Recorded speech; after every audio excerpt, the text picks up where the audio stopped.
Assalamualaikum warahmatullahi wabarakatuh.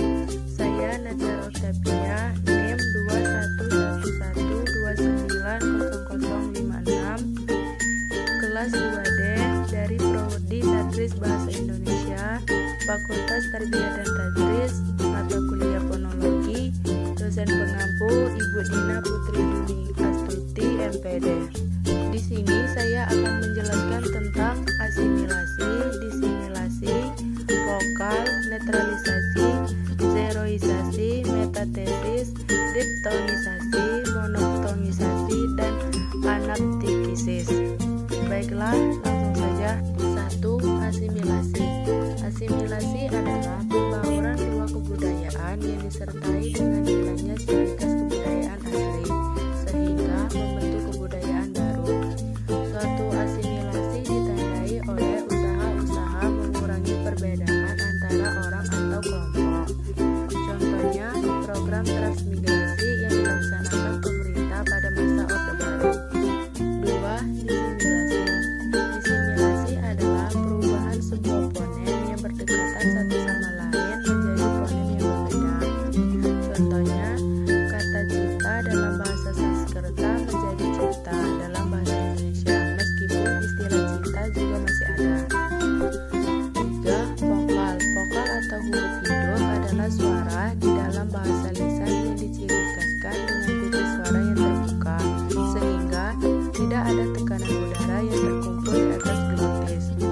Vokal kontraks dengan konsonan yang diciri khaskan dengan penutupan suatu atau lebih titik artikulasi di sepanjang rongga suara. 4. Netralisasi. Netralisasi adalah alternasi fonem akibat pengaruh lingkungan pada posisi tertentu.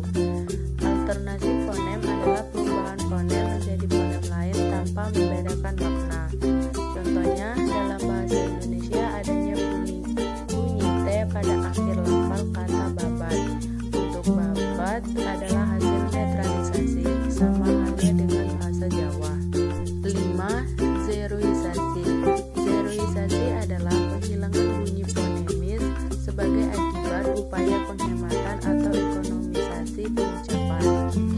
Peristiwa ini biasa terjadi pada penuturan bahasa-bahasa di dunia, termasuk bahasa Indonesia, asal saja tidak mengganggu proses dan tujuan komunikasi. 6. Diptongisasi. Diptongisasi adalah perubahan bunyi vokal tunggal monoptong menjadi dua bunyi vokal atau vokal rangkup diptong. Contohnya, kerikil menjadi kelikir dan jalur menjadi lajur. 7. Metatesis. Metatesis adalah perubahan urutan bunyi fonemis pada satu kata sehingga menjadi dua bentuk kata yang bersaing. Dalam bahasa Indonesia, kata-kata yang mengalami metatesis ini tidak banyak, hanya beberapa kata saja. Contohnya, selain jalur ada kata lajur, selain kolar ada kata koral, selain berantas ada kata banteras.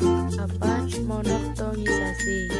Monoptongisasi yaitu perubahan dua bunyi vokal atau vokal rangkup diptong menjadi vokal tunggal monoptong. Peristiwa penunggalan vokal ini banyak terjadi dalam bahasa Indonesia sebagai sikap pemudahan pengucapan terhadap bunyi-bunyi diptong. Contohnya, ramai menjadi rameh dan petai menjadi petai. 9. Anaptiksis. Anaptiksis atau seruan bakti adalah menyisipkan sebuah vokal di antara dua konsonan. Contohnya,